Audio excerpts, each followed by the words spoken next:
Good afternoon. I'm Victor Schaffner, Director of Communications and Advocacy with the University of Delaware Center for Disabilities Studies, and it is my pleasure to welcome you to today's Lunchtime Learning Zoom webinar, Disability Rights Are Civil Rights. Thank you for joining us. During today's 90-minute long event, our distinguished presenters, Marissa Band, Cathy Cushman, and Deborah Kolodner will discuss the state and federal laws protecting your health and welfare and the resources and remedies available to you for the enforcement of those laws. After the completion of their presentations, there should be time for them to answer several questions. If you wish to submit a question, you can do so in Zoom's chat field by typing or by using speech-to-text dictation.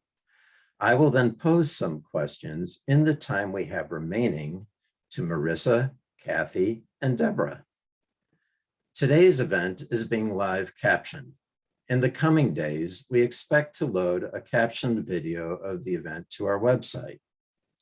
Lastly, at the conclusion of today's lunchtime learning session, we will email you a brief survey that asks a few questions about the webinar.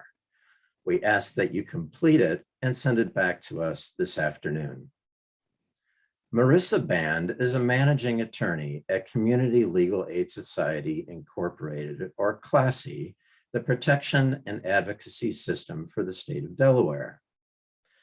Through CLASSY's medical legal partnership and disabilities law programs, Marissa has assisted children and adults in special education, disability rights, public benefits, immigration, and poverty law matters. She received her Juris Doctor from Rutgers University School of Law. Cathy Cushman is an investigator at the U.S. Department of Health and Human Services, Office for Civil Rights, Mid-Atlantic Region. At the Office for Civil Rights, Cathy investigates complaints and conducts compliance reviews to ensure covered entities are following civil rights laws and the Health Insurance Portability and Accountability Act, or HIPAA. She's a graduate of the University of Connecticut School of Law. Deborah Kolodner also is an investigator at the United States Department of Health and Human Services, Office for Civil Rights, Mid-Atlantic Region. At the Office for Civil Rights, Deborah investigates complaints of discrimination by covered entities under federal civil rights laws and violations of the HIPAA privacy, security, and breach notification rules. She received her Juris Doctor from New York University. Thank you, everyone, once again for joining us. And with that, I'll turn things over to Marissa. Wonderful. Thank you so much for that introduction. So as Victor said, I'm Marissa Band. I'm managing attorney with the Disabilities Law Program at Community Legal Aid Society. I'm going to be talking with you today about how disability rights are civil rights, specifically here in Delaware, and with a focus on health and social services. Next slide, please. So I always like to start my presentations with a disclaimer since I am an attorney. This presentation is not intended to provide legal advice, just general information. And I do want to let you know that everyone's situation is unique. If you do have a legal problem that you're concerned about, you may wish to talk with an attorney about your unique situation. Additionally, the slides today are not comprehensive. This is just meant to be an overview and an introduction to these topics. So there are some laws or some parts of the laws that I talk about today that we won't have time to go over today. Next slide. So before we get started, it's important to understand what are civil rights. So civil rights are personal liberty rights that are guaranteed by some type of legal authority. So that would be either the US or Delaware Constitution or federal or Delaware laws. So when we're talking about the constitutions, we're thinking about rights that we commonly think of as the Bill of Rights. So things like freedom of speech, the free exercise of religion, also your ability to vote, to not be a slave, and to have due process of law. So those are some of the common constitutional civil rights. For laws that, civil rights laws that arise out of the legislature, we have statutes that provide these rights. So one of the common ones we think about in the disability context is the Americans with Disabilities Act on the federal level, and on the state level, the Delaware Equal Accommodations Law. So the constitutions and these federal and state laws provide us with these civil rights that cover disability rights. Both the ADA, Americans with Disability Act, and the Delaware Equal Accommodations Law prohibit unlawful discrimination against people with disabilities. So these laws tell us that, yes, indeed, disability rights are civil rights. But who in Delaware advocates to protect them? Next slide, please. So my office is one source of enforcement of civil rights for people with disabilities within the state of Delaware. Just a little background about us. We're a not-for-profit law firm. We are dedicated to combating injustice through creative and persistent civil legal advocacy. Our services are free for our clients, and the goal is for them to become self-sufficient and to meet their needs with dignity. We have several different units: domestic violence and immigration. We have a housing program that does both eviction defense and Fair Housing Act enforcement, which is another anti-discrimination law we'll touch on later. Our elder law project, our medical legal partnerships, which work in concert with healthcare providers to address their patients' unmet legal needs. Public benefits program, which handles problems with TANF, cash assistance, SNAP food benefits, and other benefits from the government. And then finally, our disabilities law program, which is the protection and advocacy system for the state of Delaware. Next slide. So every state and territory in the United States has what's called a protection and advocacy system, or P&A for short. The P&A is designated by either the governor or the legislature of the state. And being Delaware, we're unique because we're a small state. We actually have the P&A housed within a broader civil legal aid agency, which benefits the people of Delaware because we can inter-refer within our different, those 6 different programs that I spoke about. We are a statewide program, and we provide a variety of legal assistance. Next slide. So why do we need a protection and advocacy system? It's important to understand the history of discrimination against people with disabilities in our country. Back in the earliest 20th century, there was a movement called the Eugenics Movement that was trying to sterilize people against their will, meaning prevent them from being able to have children, including people with disabilities. And the goal was to protect society from what they deemed as degenerates, which was just people that they thought didn't deserve to be able to have children in the country. This issue actually went all the way to the US Supreme Court with a case called Buck v. Bell in 1927. In this case, Carrie Buck was an 18-year-old woman who was institutionalized for an alleged intellectual disability. Her mother was in the same institution as her, and her child was also alleged to have a disability. She challenged a state law that allowed the state to require sterilization of people that were institutionalized in this facility because they were deemed unfit to have children. Some of the quotes from the Supreme Court decision, which upheld the state law, included that it was better for the world if, instead of waiting to execute degenerate offspring for crime or to let them starve for their imbecility, society can prevent those who are manifestly unfit from continuing their kind. 3 generations of imbeciles are enough. And that is unfortunately still a Supreme Court case that has not been wholly overridden, but fortunately we have other federal and state laws that have worked to prevent those types of actions from taking place now. But unfortunately, it took a while for things to get better. Can you move to the next slide, please? And it wasn't until after attention was brought nationally to a school called the Willowbrook State School in New York, which was a school in name only, and it housed thousands of people with disabilities in the 1960s and 70s.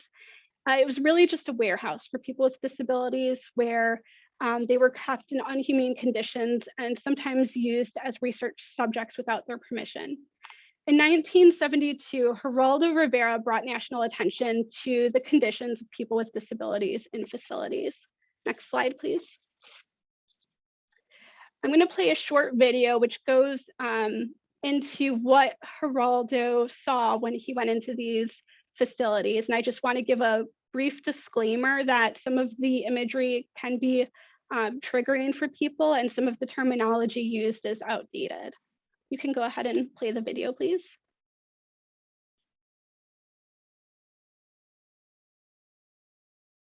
Probably know far better than I do. The institution, all institutions of its type, were giant catch-alls, kind of warehouses for children with all different kinds of ailments or conditions. If a kid wasn't perfect, places like Willowbrook existed, where they could be sent out of sight, maybe out of mind, certainly out of the house, out of the neighborhood, and out from under the feet of those parents and families. Over the long years since the first Willowbrook exposés, I have learned not to blame parents for what was happening to their children back then. The institution was just what society in those days felt the best alternative for people with developmental disabilities, kind of a theoretically benign warehouse where their care could be mass-produced and they could live out their almost certainly shortened lives. That system went along benefiting from a conspiracy, I think, of silence, a conspiracy of silence among the states, the families, the staffs of the various institutions, and the media for decades. Then in the 1960s, Senator Robert F. Kennedy, whose own sister Rosemary, as you recall, was retarded, visited Willowbrook as the senator from the great state of New York. Senator Kennedy was appalled by the horrifying conditions he saw. He called it at the time a snake pit. But still, the boys, the girls, the men and women inside, the inmates of Willowbrook, languished in conditions that were more reminiscent of a concentration camp or a kennel than a hospital. Before I go any further, for the benefit of the younger members of our audience, I'd like you to see what they saw back in 1972. What they saw that forced them really to deal with the situation that we're looking at. Let's flash back 33 years. Well, I visited the state institutions for the mentally retarded, and I think particularly at Willowbrook that we have a situation that borders on a snake pit, and that the children live in filth. I first heard of this big place with the pretty-sounding name because of a call I received from a member of the Willowbrook staff, a Dr. Michael Wilkins. The doctor told me he'd just been fired because he'd been urging parents with children in one of the buildings, building number 6, to organize so they could more effectively demand improved conditions for their children. The doctor invited me to see the conditions he was talking about, so unannounced and unexpected by the school administration, we toured building number 6. The doctor had warned me that it would be bad. It was horrible. This is what it looked like. This is what it sounded like, but how can I tell you about the way it smelled?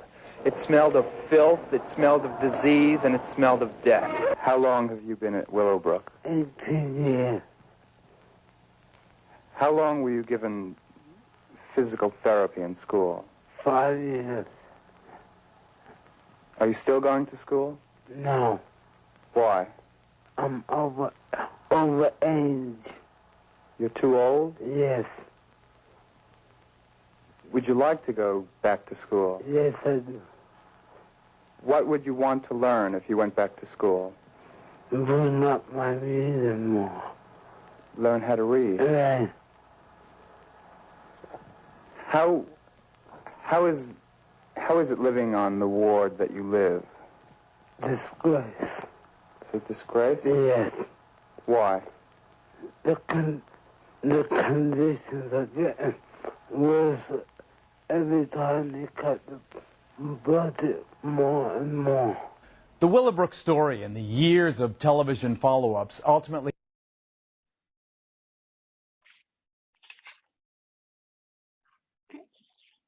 Thank you. So Bernard Parabello, who was featured at the end of that video, was a young man with cerebral palsy who'd been a resident there since he was 3 years old. He reported being beaten with sticks, belt buckles, being kicked in the head into the wall, that many of the other children spent their day without any clothes on, and that there was rampant sexual abuse in the facility. After this investigative report aired on national news, there was national outrage at the conditions of people with disabilities in these facilities. Next slide, please. In 1975, the first P&A system was enacted as a result of Geraldo's investigation, and it was the Protection and Advocacy for Individuals with Developmental Disabilities. This is a federal law that provides for each governor of every state to designate an agency as the P&A. It has to be an independent, non-service provider agency to service the P&A, and the original focus on the P&A system was to safeguard people who are living in facilities. Next slide, please. Now we have a number of different federal laws providing the P&As with broader authority. So beyond just individuals with developmental disabilities, the P&A system now serves the whole range of disabilities and a number of different special projects and rights, such as voting rights. Next slide, please. So you can see the P&A system was born out of the concerns about the use of warehousing and institutionalization of people with disabilities, and that continues to be a significant focus of the P&A system.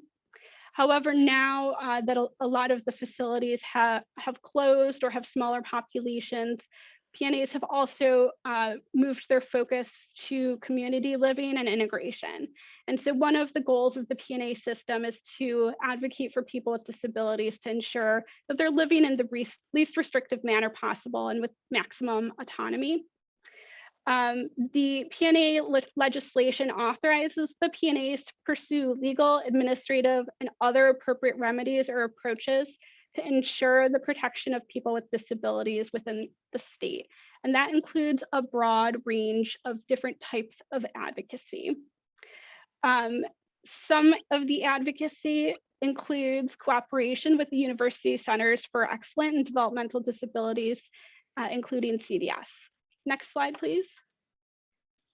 So I'm just going to talk about some examples of cases that we as the Delaware P&A do to advocate for individuals with disabilities. So the P&A in Delaware advocates for people with disabilities who are experiencing problems with Medicaid, including Medicaid managed care organizations and state agencies providing Medicaid services, including administrative hearings. So for example, an individual who needs an assistive technology device to communicate with others whose coverage for that device is denied Medicaid authorization. That is the type of case that we have taken a number of times to help people be able to communicate with the outside world and to be the most independent and autonomous that they can with coverage through their Medicaid insurance. We also handle discrimination complaints against people with disabilities where they've been discriminated against by medical or social service providers. That can include both state or federal complaints. So for example, we've handled cases where a hospital or healthcare provider has denied American Sign Language interpreters for patients who are deaf. So that's a way that the P&A advocates on an individual level for people with disabilities in the state of Delaware. Next slide, please. We have also done class action lawsuits and systemic type litigation on behalf of people with disabilities. So in addition to individual advocacy, meaning for one specific person, we will advocate for large groups of people with disabilities within the state. And I wanted to talk about a few examples of our work to enforce civil rights of people with disabilities in the state of Delaware. So one was some threatened litigation about hepatitis C medication coverage by the state Medicaid agency. So there was a medication developed that could essentially cure hepatitis C, but the state Medicaid agency was limiting eligibility to people who had very severe liver disease, as well as some other requirements. So you essentially had to be, near death's door, pretty completely disabled in order to get the cure, rather than just being allowed to access it earlier in the stage of your disease to prevent that disability. So we, along with private outside counsel, threatened the state with litigation that they were violating the Medicaid Act. And we were able to negotiate a settlement that phased in new eligibility criteria and monitored to make sure that it actually did go into place and work for people with disabilities in the state.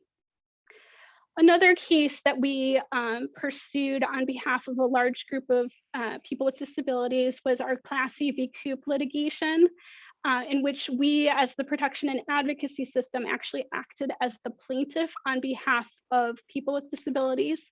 And this was regarding the use of solitary confinement for prisoners with severe and persistent mental illness. So through this lawsuit, we were able to settle the case, winning prisoners with mental illness increased recreation time, increased treatment and therapy services, and reduced use of disciplinary placements. A more recent threatened litigation that we had during COVID was along with the American Federation of the Blind, where the Delaware Department of Elections had suspended electronic ballot process, which posed significant challenges for people with disabilities and being able to vote privately and independently. So there had been some articles across the country expressing security concerns in the program that our state used for ballots. And so the state had suspended the use rather than, and it was just prior to the presidential primary. So it was a really significant time for people. And what essentially would have happened is that people with disabilities would have had to rely on somebody else to cast their ballot, which was not acceptable. So we sent a demand letter to the Department of Elections, who was able to work out a solution that removed the portions of the process that posed the security questions, but still enabled people with disabilities to be able to receive their ballot, mark them independently, and then return them either mail, fax, or secure email so that they could do the entire process without assistance from other people. Next slide. In addition to litigation and administrative proceedings, we also advocate on behalf of people with disabilities through a number of different councils and task forces and educating policy makers in those contexts. So we serve on the State Council for Persons with Disabilities, the Governor's Advisory Council for Exceptional Citizens, which is the Special Education Advisory Council to the Department of Education, the Developmental Disability Councils, and others. In these roles and our various councils, we're able to provide technical assistance and education to the various policymakers to better inform them while they are drafting and implementing new bills, regulations, and policies. So some of the work that we've done recently that has had a significant impact on people with disabilities in the state is that we assisted with the Jamie Wolf Employment Act, which phases out sub-minimum wages for workers with disabilities. And these are through what are commonly called sheltered workshops. We also had a involvement in drafting alternatives to guardianship options in Delaware. So some examples include supported decision-making legislation. So this created a type of alternative to guardianship document called a supported decision-making agreement, which helps a person with a disability to be able to identify areas where he or she may need help in making their own decisions, and identify as a supporter or more than one supporters who commits to helping them with getting the information and resources and understanding they need to be able to make their own decision. We also assisted with analysis of the DEMOST legislation, which is an end-of-life order, so that people with disabilities can have control and provide their wishes with respect to end-of-life decisions. Some other policy work that we've done recently is that we have advocated for people with disabilities throughout the COVID pandemic in a variety of different methods and ways, some of which included, we were requested to provide some input by the Division of Public Health and the Crisis Standards of Care, which are standards of care that are developed if there's a shortage of hospital beds to help decide how to provide care. And the concern being that it can discriminate against people with disabilities if stereotypes and assumptions are used to make those decisions. So we were able to provide input to ensure that those standards did not discriminate against people with disabilities. Likewise, we were able to provide some comments into the division's hospital support persons policy, which provided that people with disabilities who need a support person in order to make their medical decisions or to express themselves are not restricted from the hospital as visitors under COVID visitor restrictions. So that was an important policy for people with disabilities in the state. Next slide.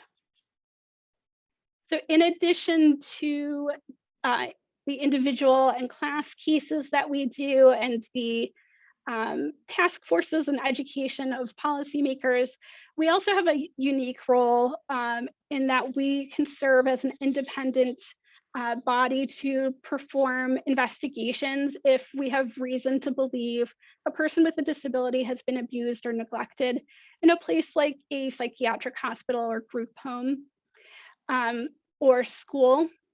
So these are investigations that we can do at times on our own authority. So it's not a traditional attorney-client relationship. Rather, we're coming in as a third party to review whether the facility did in fact abuse or neglect someone or violate their civil rights. And if so, to take action to ensure that people with disabilities are protected going forward.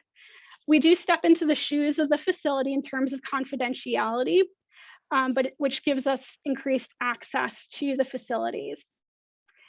We have some state laws which further bolster our authority by making it illegal to to interfere with our investigations or to instruct staff not to cooperate with us. So those are specific offenses that could be enforced by the Attorney General of the state of Delaware. And then finally, we also do monitoring of facilities that serve individuals with disabilities. So that can involve us going into places like a psychiatric hospital on a periodic basis to look around to make sure that the conditions are clean and appropriate and sanitary, that talk to patients to see how they're being treated. We can talk to staff as well. So that really helps us to make sure that there are no facilities in Delaware that are subjecting people to the kinds of problems that happened in places like Willowbrook. Next slide, please. All right, so I'm going to turn to, in the last chunk of time that I have, to talk with you just briefly about some specific state laws that can enforce civil rights of people with disabilities. So one is the Mental Health Patients' Bill of Rights. So this is a law for individuals with mental disabilities. So it could be a mental health or it could be intellectual disability or other developmental disability, who are in a facility like a psychiatric hospital. It ensures that they receive respectful and appropriate treatment. Next slide, please. Some important highlights in the Mental Health Bill of Rights are on this slide. This is not all inclusive. There are specific requirements around the use of seclusion and restraint. to limit those practices. It provides patients the right to be able to file a grievance if they're unhappy with how they're being treated by the facility. It also gives them the right to participate in their treatment planning. They have the right, if they're of school age, to receive education. And it's enforceable in the Court of Chancery by the Attorney General or any interested citizen of the state. It also further requires reporting of certain incidents to the protection and advocacy system. So things like seclusion over 15 minutes, restraint over 5 minutes, serious injuries, death, victimization, all has to be reported to the P&A, which then enables us to do an abuse and neglect investigation if appropriate. Next slide, please. Similarly, we have a Community Mental Health Treatment Act, which is similar to the Patient's Mental Health Bill of Rights, but it's for community-based treatment, and it provides for appropriate and respectful care. This act applies to any entity that provides mental health care, supportive lodging, or treatment. So it does cover a broad range of providers. It can be enforced by the Attorney General, the protection and advocacy system, or the patient or their representative in the Court of Chancery. Next slide.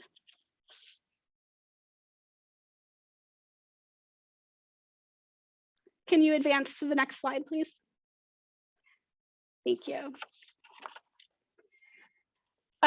So some of the rights in this Mental Health Treatment Act includes a written statement of charges, current information about your treatment, the ability to file grievances. Next slide, please. There are similar rules and laws under the long-term care facilities and services that provides for resident rights. And this law applies to nursing homes, assisted living, facilities for individuals with developmental disabilities, neighborhood and group homes, family care homes, and other community-based disability living arrangements. Next slide, please. So some of the rights here are right to participate in your treatment plan, freedom from chemical and physical restraints that are for discipline or convenience, the right to present your grievances, the right to present your complaints to the state agency, to the protection and advocacy system, and others without fear of retaliation. Next slide, please. Another important Delaware civil rights law is the Delaware Fair Housing Act. The Fair Housing Act is an anti-discrimination law. There is a federal Fair Housing Act and then a Delaware Fair Housing Act. The Delaware Fair Housing Act mirrors in a lot of ways the federal act, which covers disability as a protected class, but it adds some additional classes of protection, one of which is source of income, which, although on its face does not appear to be about people with disabilities, it actually does have a big impact on them because it essentially makes it illegal to discriminate against somebody based on the source of their income. So that includes someone who receives income from government benefits like Social Security disability or supplemental security income, which many people with disabilities receive. Next slide. The Fair Housing Act makes it illegal to discriminate on the basis of a protected class in a number of different types of housing transactions, including renting and buying homes.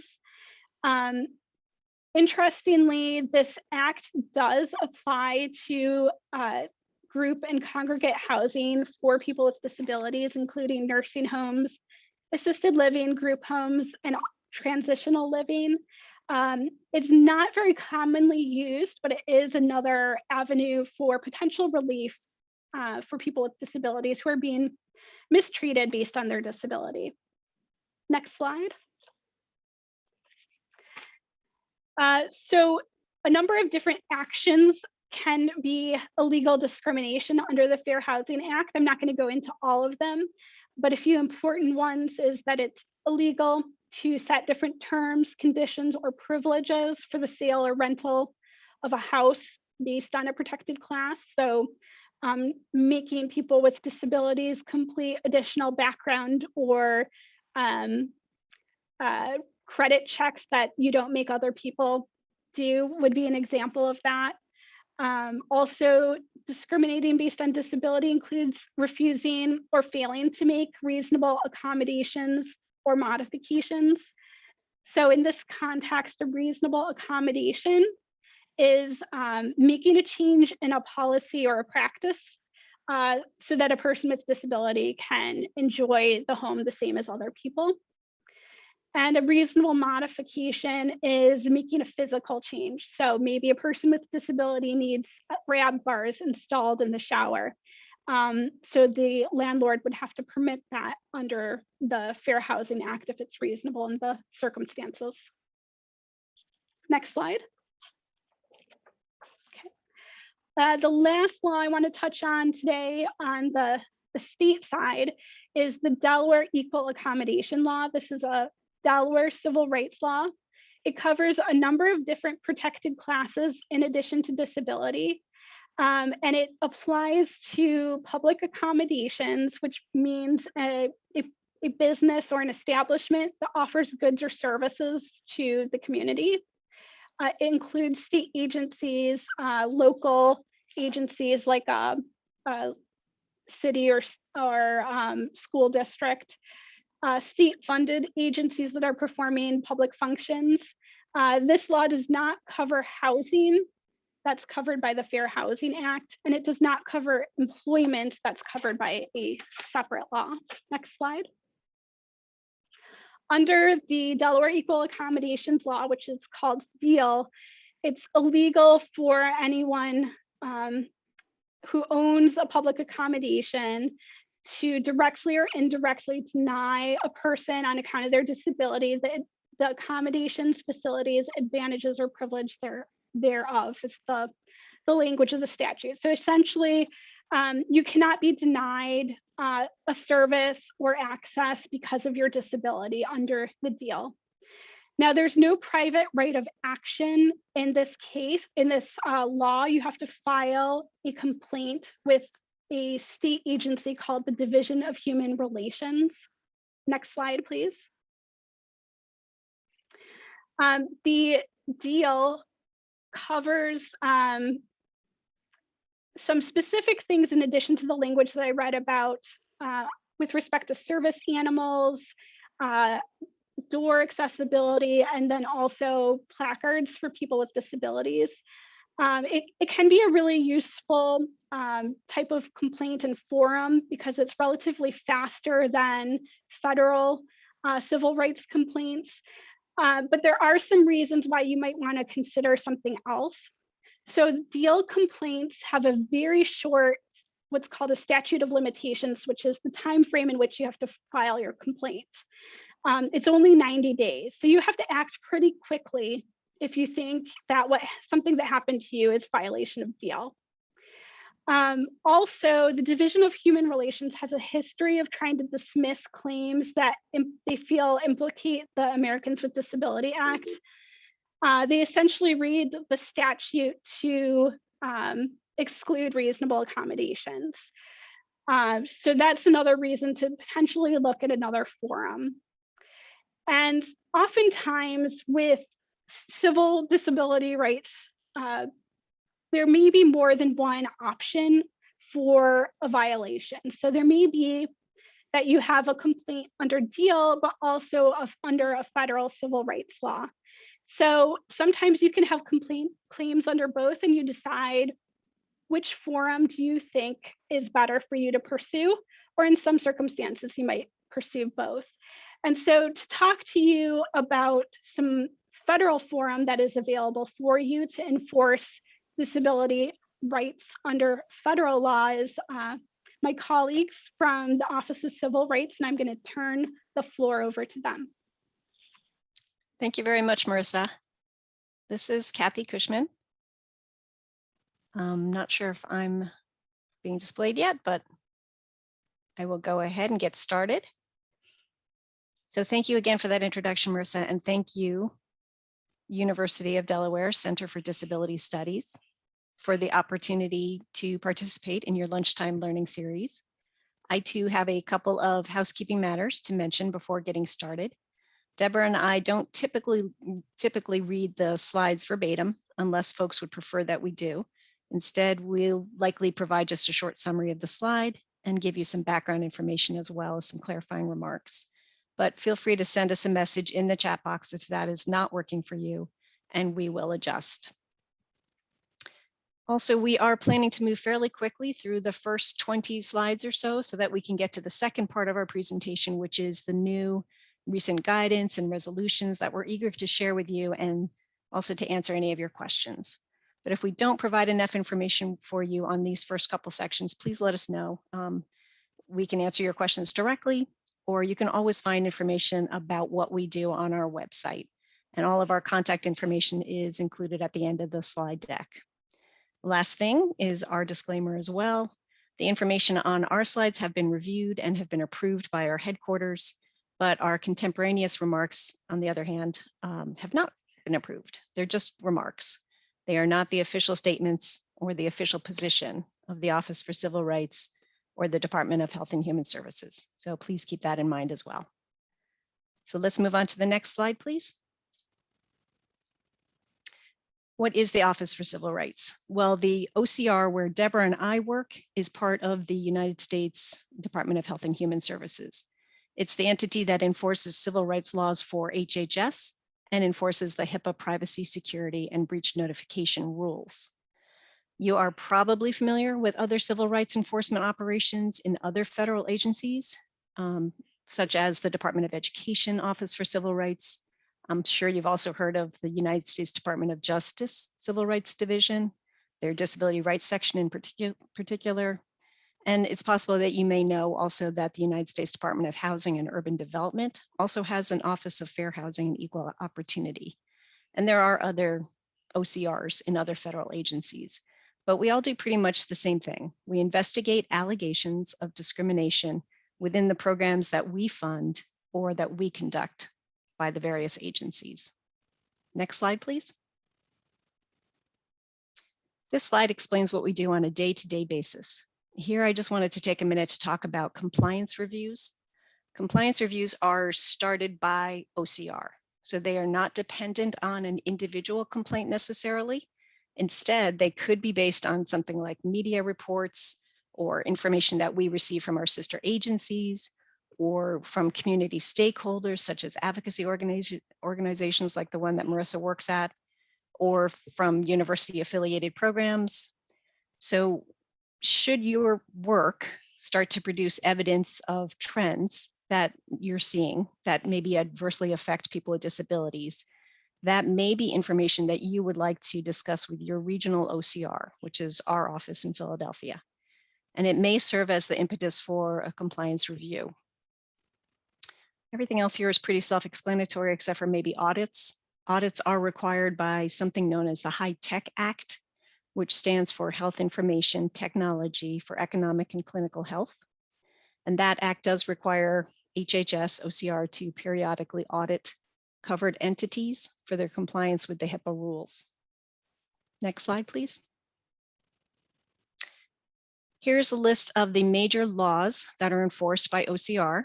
These laws and their implementing regulations are implicated in the majority of OCR's complaints and enforcement activities. And most of these laws, I'm going to guess, are probably pretty familiar to you.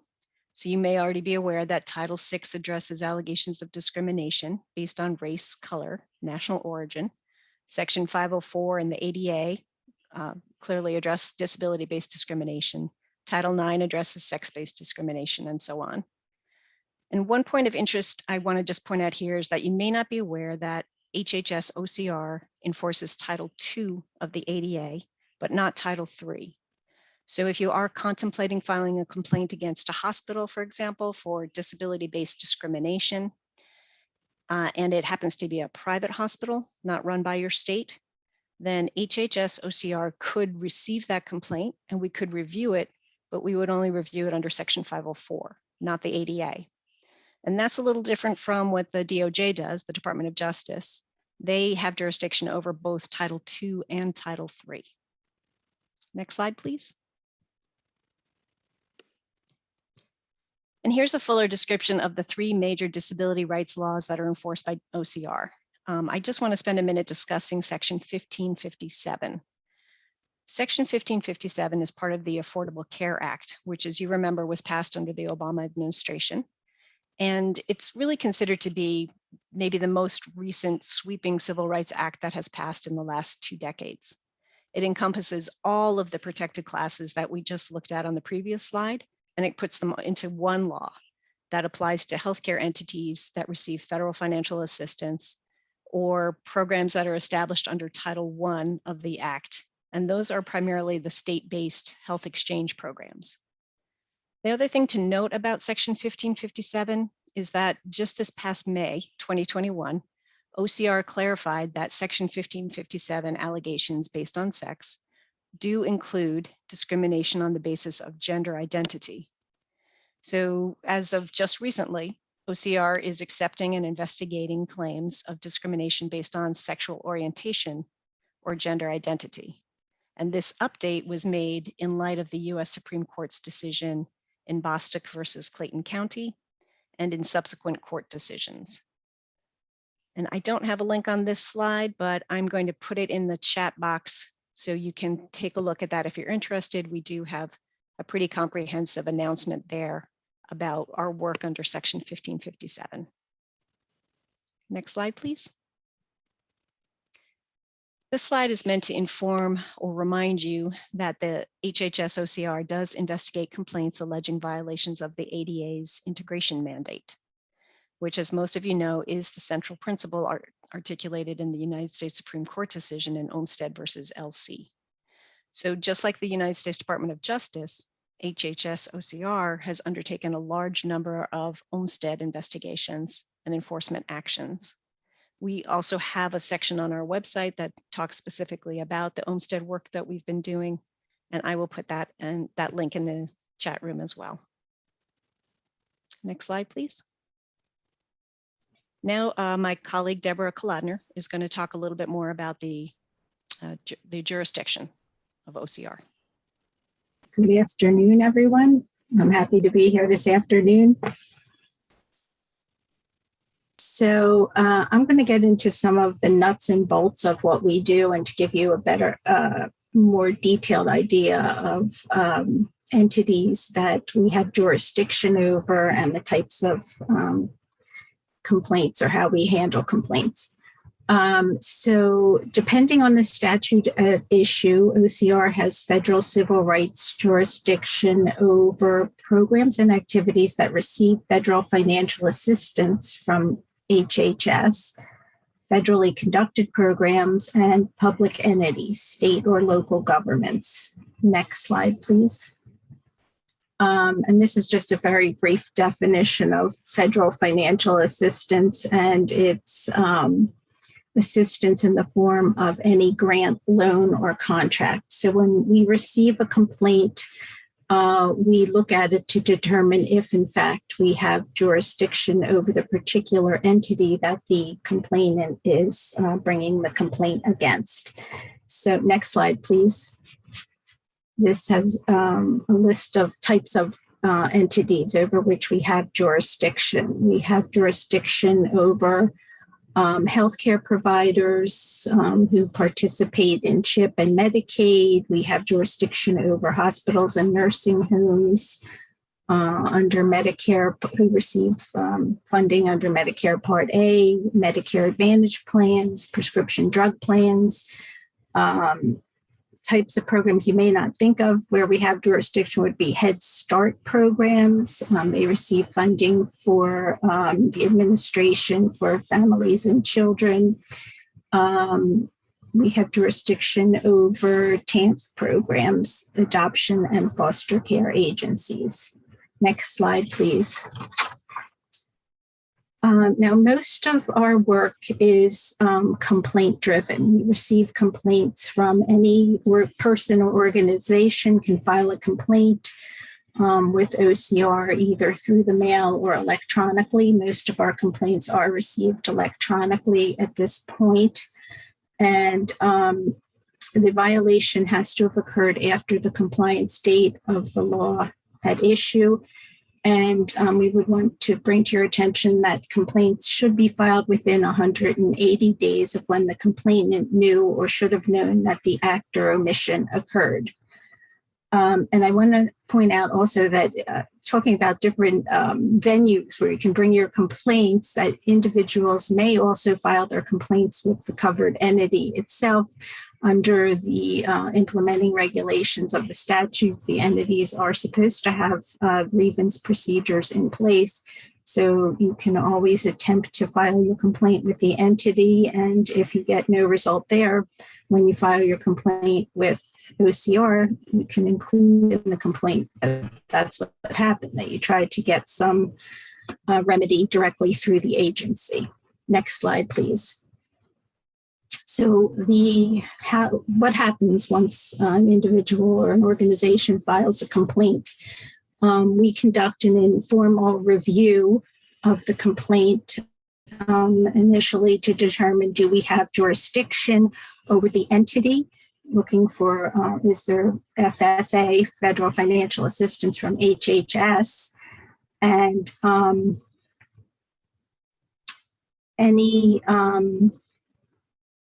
many complaints will be resolved at this stage when we look at the complaint informally. In addition to looking at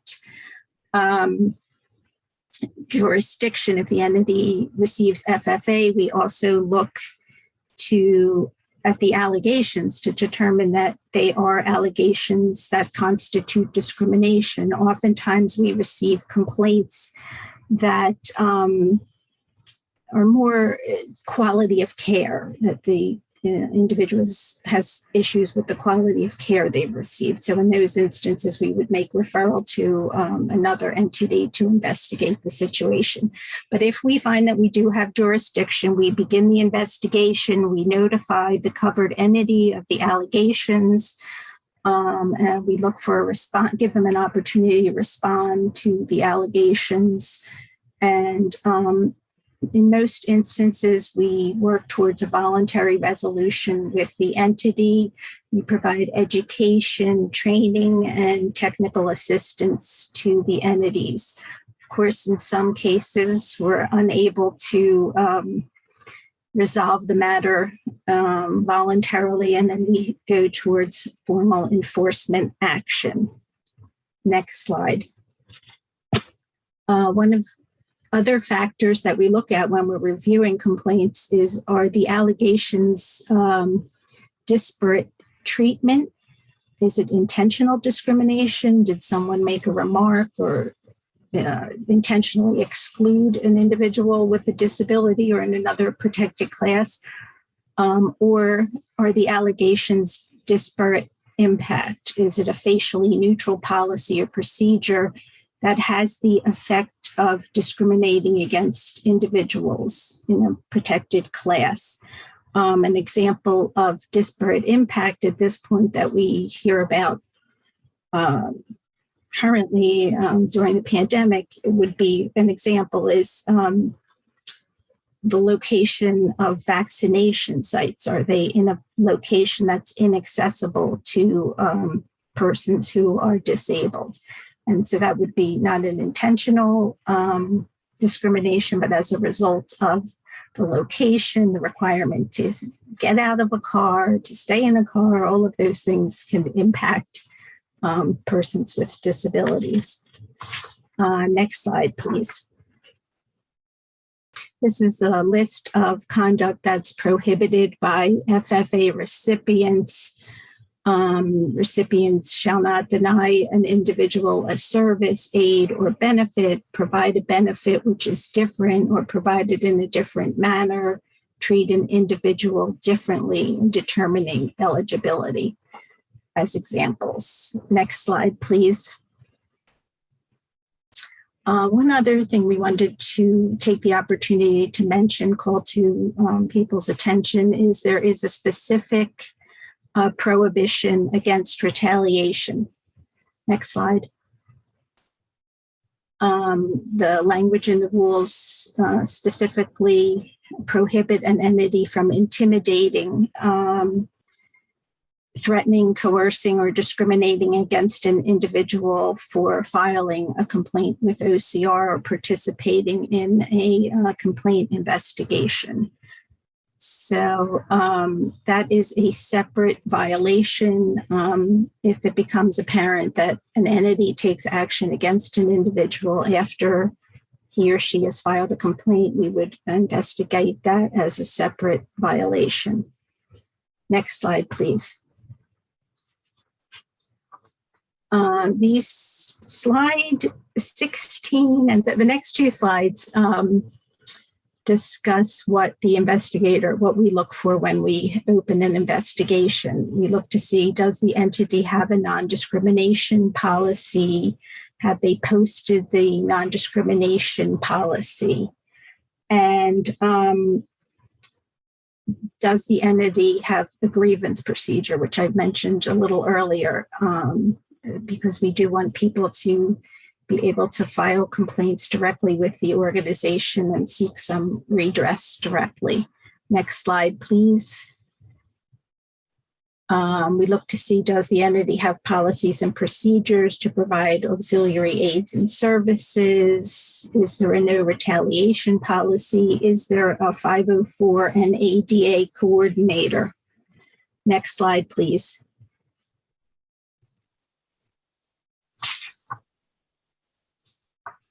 I think, Cathy, I'm turning it over to you. Great, thank you, Deb. So this is our next section where we're going to be talking about the OCR recent guidance and complaint resolutions. When putting this section together, we did focus primarily on providing you with information about recent guidance and recent resolutions since about August 2020. For older guidance or complaint resolutions that you might want to take a look at prior to that time, everything is on our website, and it's probably best usually when you go to our website to check our newsroom section. And that has a lot of recent information, but it has also older resolutions as well. And of course, you can just contact us if you're looking for something specific. Next slide, please. These next two slides talk about our new guidance concerning long COVID. This guidance was just released in July, and it's an initiative between HHS OCR and DOJ, the Department of Justice. And we're excited to talk with you about this because it does provide a lot of good resources to help everyone kind of get up to speed on long COVID. At the outset, it's important to note that long COVID is considered to be a physical or mental impairment by the CDC, the Centers for Disease Control and Prevention. So if you go to the second link on this slide, it takes you right to the CDC website, and that is where you can find a very informative overview of what long COVID is, including the symptoms that may be involved and the effects of long COVID. Now, from a civil rights perspective, because long COVID is considered to be a physical or mental impairment, that means that it already may meet the definition of disability under the ADA. Because as you know, there's not one all-inclusive list of impairments under the ADA or Section 504 or Section 1557. So there's not just one list that you have to fit into in order to be considered to have a disability. Rather, the definition of disability is a physical or mental impairment that substantially limits one or more major life activities. So as long as COVID, so it doesn't mean that COVID is always going to meet the definition of disability. There still needs to be an individualized assessment. But if a person's long COVID condition does substantially limit a major life activity, then that person may need reasonable modifications, or that person is also entitled to, obviously, all of the protections afforded under the ADA, 504, and 1557. Next slide, please. There are some limits with respect to this guidance. For example, it only addresses when a person has an actual disability, which you remember is the first prong of the definition of disability. So it does not address when a person may have a record of a disability or be regarded as having a disability. Also, this policy does not address employment questions regarding reasonable accommodations in the workplace. So for that, you will want to go to the EEOC website for their guidance on long COVID. And also, this guidance doesn't address other definitions of disability that are used or found in other federal laws, such as Social Security benefit programs. This particular slide that we're looking at is called New Resources from OCR Continued. And this slide gives you the links to our respective websites where we have more information about long COVID. And I also want to mention, I should have put it on this slide, but I didn't. There is another great resource on long COVID, and it's a directory of resources. And it was developed by the ACL, which is the Administration for Community Living. And that's a division also within the United States Department of Health and Human Services. And this directory of resources includes a journey map, which is intended to help people with long COVID identify programs to meet their needs. And I am going to put that in the chat box as well. I'll put the link there as well. Okay, next slide, please. So this slide talks a little bit about COVID vaccinations for people with disabilities. This information was rolled out by Hhs Ocr in April 2021. And fortunately, vaccine access issues are not as alarming as they were in the beginning when we were doing our mass vaccination efforts. But we think these materials are still helpful as they include the legal standards that prohibit disability discrimination in the provision of healthcare. For example, these materials would ask providers and consumers to think through a number of scenarios, including how do you prioritize groups of people for treatment? You always want to make sure that you don't base your decisions on social stigma or stereotypes about disability. So these resources also remind us that methods of administration may need to be modified as well. For example, helping an individual complete paperwork, or perhaps providing communication supports for persons with communication needs, especially when you're talking about a person registering online for an appointment. So I do want to spend a second just talking about some recent examples of this. In October, Kaiser Health News reported a story of 5 New York state and local government agencies that had to agree to fix their COVID-19 vaccine websites to make them accessible for users who are blind. This fixing of their websites occurred as a result of a Department of Justice investigation.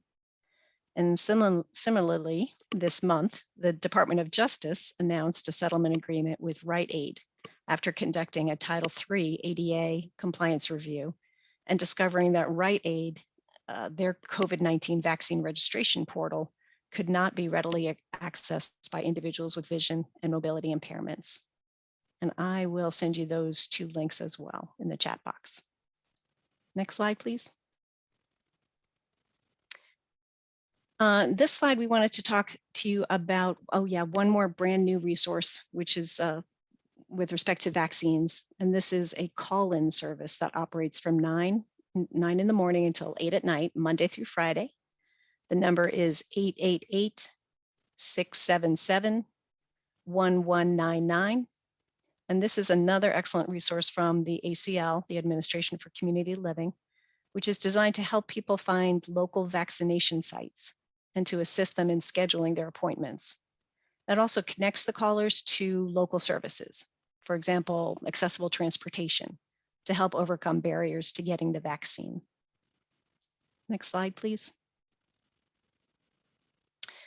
The next 2 slides are going to bring you up to date on the work that OCR has been doing on the issue of support persons for patients with disabilities. And Marissa talked about this a little bit. This has been an issue that was important and it still is important in Delaware. The first link on this slide takes you to a bulletin that OCR issued back in March of 2020. And it was just a bulletin that was reminding everybody as that pandemic started to heat up that the laws prohibiting disability discrimination do remain in effect even during a public health emergency. Then in June 2020, OCR issued an announcement about a resolution that was reached in the state of Connecticut. That's the second link that you see on the slide there. And out of that resolution came an order from the Connecticut Department of Public Health, which provided guidance to Connecticut healthcare facilities about support persons. And things have sort of just been evolving and developing since those early announcements. So if we go to the next slide, this takes us to February 2021, where OCR announced a resolution with MedStar Health. MedStar Health is a very large healthcare system that's primarily in DC, Maryland, and Virginia. And this resolution resulted in the revision of MedStar's policy so that it would clearly distinguish between visitors and support persons. And it also required that MedStar would recognize publicly that they have an ongoing responsibility to provide auxiliary aids and supports and services to patients with disabilities, whether or not they had a support person with them.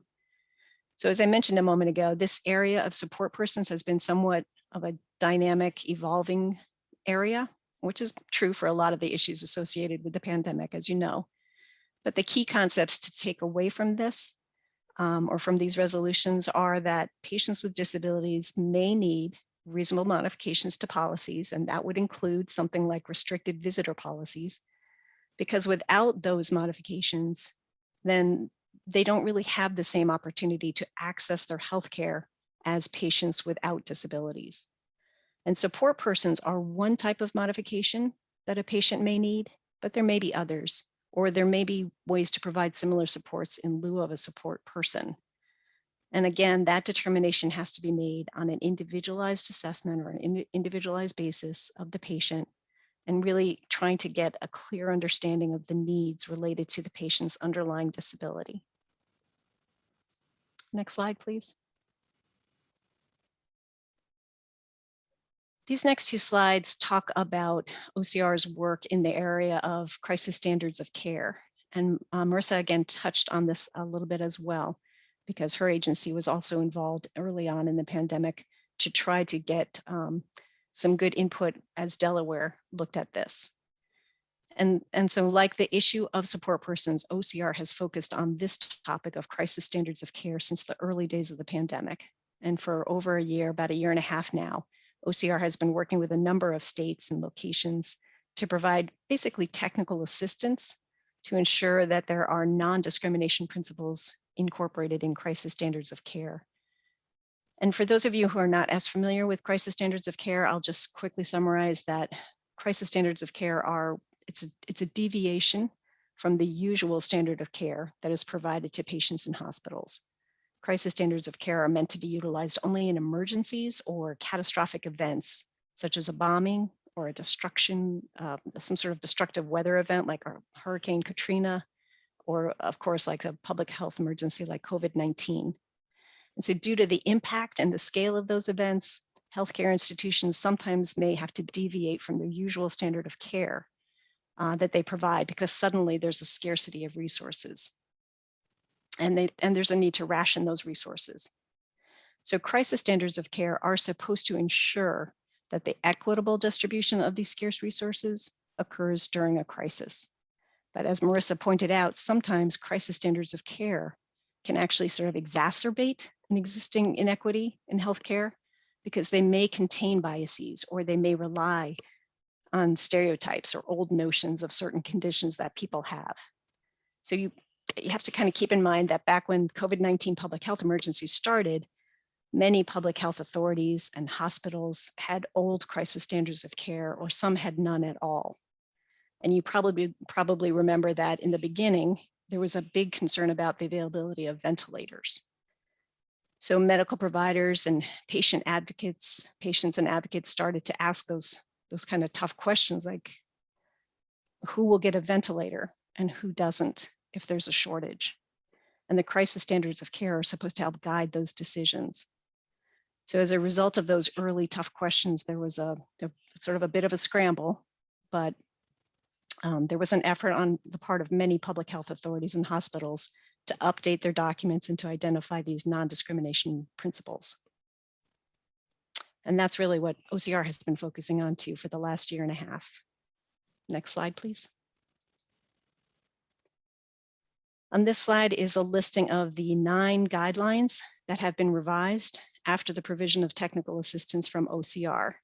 And Arizona is the most recent. That was completed in May of 2021. So if you are a healthcare provider joining us today, or perhaps a public health authority, we do encourage you to review these guidelines. And this is a fairly technical area, and obviously it requires quite a bit of training for staff to make sure that everyone is current when it comes to the principles of non-discrimination. And most importantly, how do you operationalize non-discrimination? So these guidelines are really meant to be that sort of roadmap to help in those crisis situations. And even if your local authority has a draft guidance document, it's worth going through this process and engaging the medical community to raise awareness. Next slide, please. Okay, for the next few slides, Deborah is going to take over and give us some information. Thanks. Thanks, Cathy. So this slide provides resources on work that OCR and HHS has been doing in the area of recovery from the use of opioids. And it's resources available, a comprehensive video series on, this focuses on child welfare and discrimination against individuals who are seeking rights to have the right to have a child in their custody. Next slide, please. Other work that OCR has done recently with regard to the opioid use is there was a settlement recently between OCR and the United States Attorney's Office in the District of Rhode Island. Reached agreement with 12 skilled nursing facilities in Rhode Island and Massachusetts that are operated by the Genesis healthcare system. The complaints were filed by individuals who were seeking care at the facilities.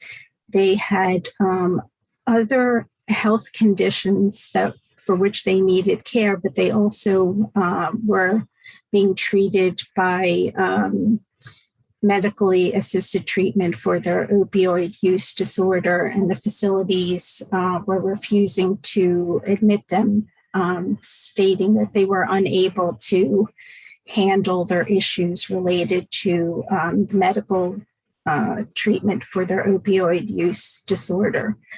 And the complaints alleged the policies violated the ADA and 1557 and Section 504 of the Rehabilitation Act. Next slide, please.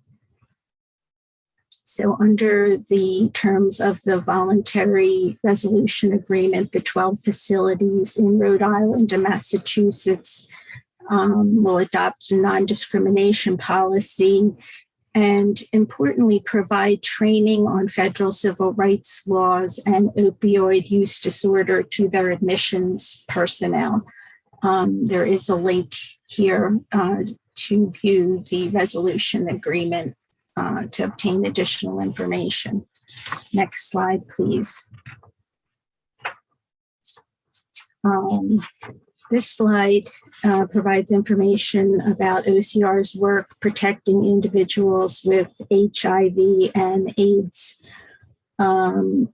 We also have resources concerning HIV and AIDS and protecting individuals with a disability on our website. The complaint here was filed by an individual who alleged that an orthopedic practice in Florida, the physician made offensive comments to the complainant and then refused to provide surgery based on the complainant's HIV status. The individual filed the complaint. OCR informed the orthopedic practice of the allegations. And while the complaint was being resolved, the orthopedic practice discharged the patient from further care. So clearly this was a retaliatory action. Next slide, please. So OCR then notified the practice that this was an impermissible action to discharge the patient in retaliation for the patient filing the complaint. Then the practice undertook voluntary corrective action, including retraining its staff on its non-discrimination policies, grievance procedures, and the requirement to refrain from retaliation. And again, we have additional information on our website regarding the work of OCR on HIV and AIDS. Cathy, I'll turn it over to you. Great, thank you, Deb.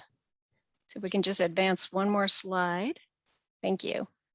These last two slides, I apologize for kind of breezing through them, but I'm trying to keep track of the time, so we want to leave enough time for questions.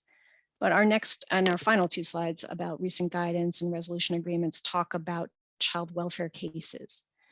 And we wanted to include these, especially because I think a lot of people don't understand that OCR does have jurisdiction to investigate other types of complaints, not just involving hospitals and medical providers, but because many state departments of children and family or children and youth services do receive federal financial assistance from the Administration of Children and Families, ACF, which is part of HHS. That means that OCR has the ability to investigate claims of discrimination involving cases such as child welfare. So these cases involve the issue of when parents with disabilities need reasonable modifications in the programs or the services that child welfare agencies typically require for things like reunification or the receipt of protective services.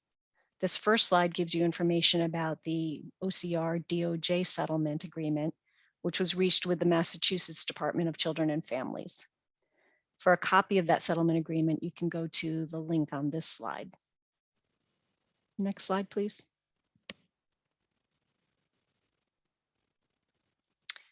And this last slide just talks to you about a child welfare case in New Jersey.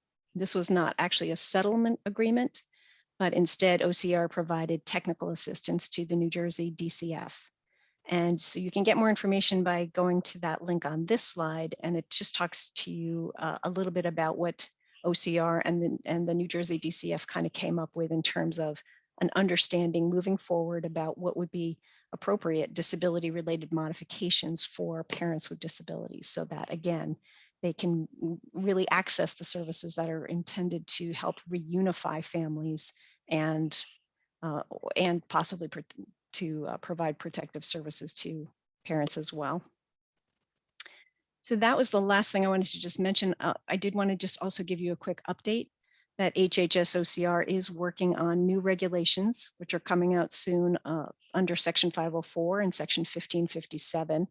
One of the areas that will be addressed in these regulations will be the area of accessible medical equipment, which has always been an area of interest in the disability rights community for years. And it will hopefully address all of the well-known concerns that exist around accessible medical equipment, such as the lack of scales in doctors' offices and hospitals that are available to weigh persons who use wheelchairs, lack of accessible exam tables, especially for imaging procedures. So please be on the lookout for those draft regulations, and we would encourage you to submit comments and opinions when they are published. Next slide, please. Okay, hopefully we've left enough time for questions.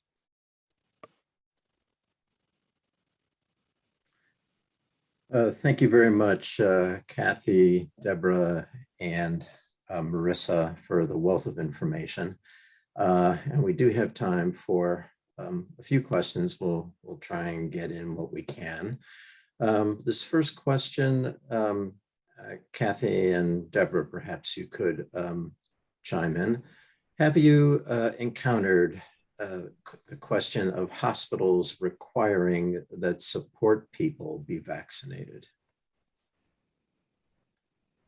Thanks, Victor. I'll take the first stab at answering that. We have not encountered that specifically. there are a wide range of different hospital visitor policies out there. And for the most part, they almost all require that the support person make sure that they are screened when they are admitted every single time that they enter into the hospital. And if they are showing any signs of infection, then they are not permitted into the facility. But we have not come across that particular requirement yet.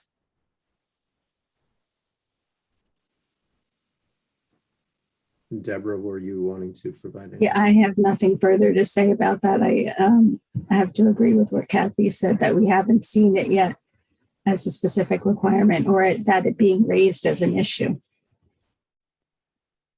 Okay, thank you. Marissa,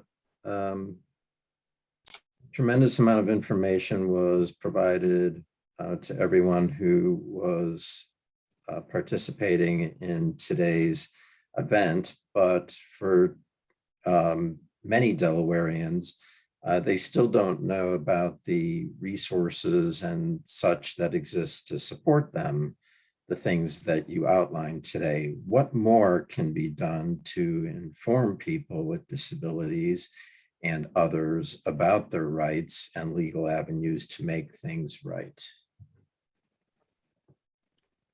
Yeah, I think that's a great question. I don't know that I have a simple answer for you. I mean, I think that all of us here probably care very much about disability rights, and that's why we're here today.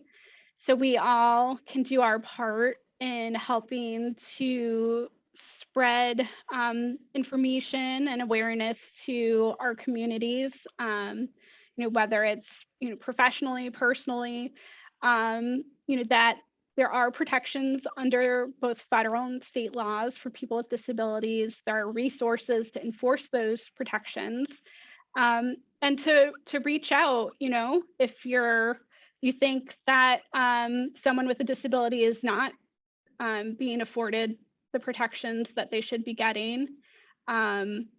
We do these types of community education presentations to a lot of different groups. So certainly if you're part of a group and you want to request a presentation, you can reach out to do that. And our website has a lot of different information about disability rights and resources. So you can share that. And yeah, I think just helping to communicate and share the information is really important. Deborah and Cathy, is there more that government can do with its outreach to get out the word so people who believe that they need to voice their complaints, that they can be heard?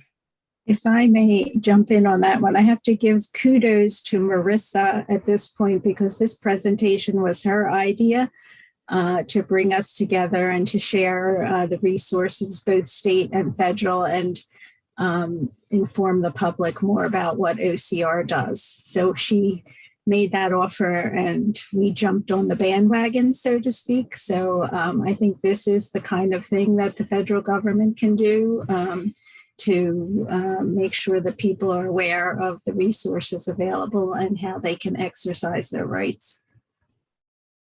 I agree. Yeah, thank you, Deb, for mentioning that, and also for Victor for giving us a chance to plug a little bit more of our slide deck. We do have a couple more slides at the end of our slide deck, which talks specifically about resources. So we have 2 slide decks, in fact, that talk about resources that are available through the federal government websites, including effective communication, communicating with people who are deaf or hard of hearing. We also have information about just generally about the Office for Civil Rights, medical care for people with mobility disabilities. So we're happy to share those links with you. And as I briefly mentioned before, and I know that we've thrown a lot of information at people today, but the Office for Civil Rights does compliance reviews. We do outreach opportunities specifically so that people will have a chance to tell us what's going on, to let us know when there start to become issues and trends in particular that maybe are well suited for something like a federal investigative agency to take a look at, so that more systemic broad change can occur. So our agency is, our contact information is listed at the end there. So we are the Office for Civil Rights for the Delaware region. So we are available to do more outreaches if that's helpful, to receive information from you, and certainly to take action when you file complaints. Thank you. Marissa, given all the complaints that have come your way over the past several years, are there one or two areas where Delaware needs greater statutory protection, period, or where comparing the state's laws, or when, excuse me, comparing the state's laws to laws of other states?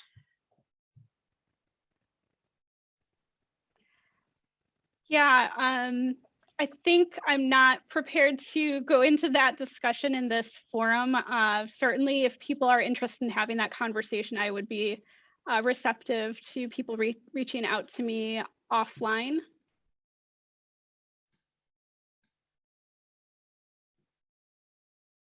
Okay.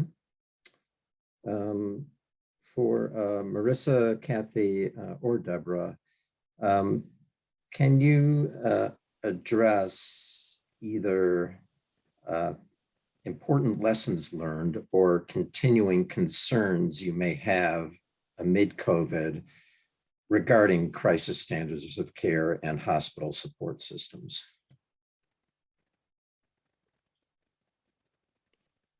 I mean, I think one lesson, I'll get us started, and I imagine Cathy and Deb may have contributions as well. One lesson is that we always have to stay vigilant about the rights of people with disabilities, and that rights aren't suspended during national emergencies or disasters. Civil rights continue, and we have to make sure that individuals with disabilities are not pushed to the side, and that they're not treated as lesser citizens during these times. Cathy, Deb, do you want to add?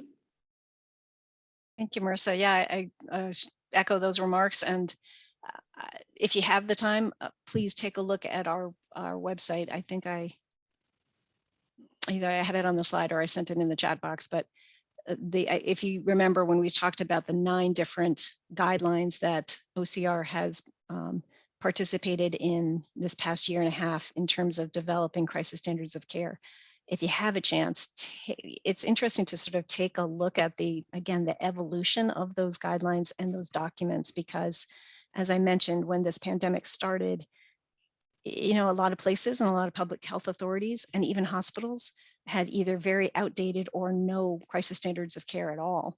So when OCR started getting quite a number of complaints, and they were primarily filed by our community stakeholders, such as the office where Marissa works and other advocacy organizations, they started filing a bunch of complaints with the Office for Civil Rights in the very beginning of the pandemic saying, hey, this is a problem. And they were right. I mean, when we started looking at some of those old crisis standards of care, some of them were 10, 15, 20 years old, and they specifically would make judgments based on a person's disability. They would specifically exclude persons with disabilities, including using terminology such as mental retardation, from being eligible to even receive medical care and treatment when it had to be rationed during an emergency. Or, as you may know, there are kind of complicated formulae for determining who is going to get what resource. And it's done by sort of checking off different boxes. And so people with disabilities were always being checked off as being less likely or less eligible to receive rationed care. So those were some really old and very alarming documents that surfaced. So during this process over the past year and a half, this has kind of evolved. And really, if you take a look at the Arizona guidelines that were the last ones that were done in May, I think we finally gotten to the point where they're extremely comprehensive, where there's a really good broad awareness about crisis standards of care and what should and should not be included.